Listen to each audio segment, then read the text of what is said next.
पाकिस्तान का सबसे पहला कौमी परिंदा कौन सा है?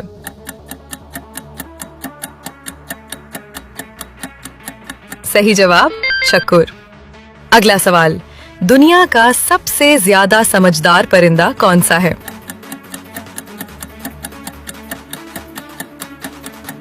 सही जवाब कौवा। अगला सवाल, वो कौन सा परिंदा है जो चमकदार चीजें चोरी करता है?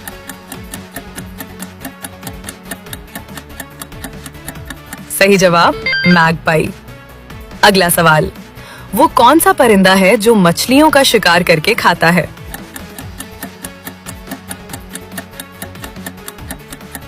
सही जवाब किंगफिशर। अगला सवाल, वो कौन सा परिंदा है जो इंसानों का सबसे जल्दी दोस्त बन जाता है?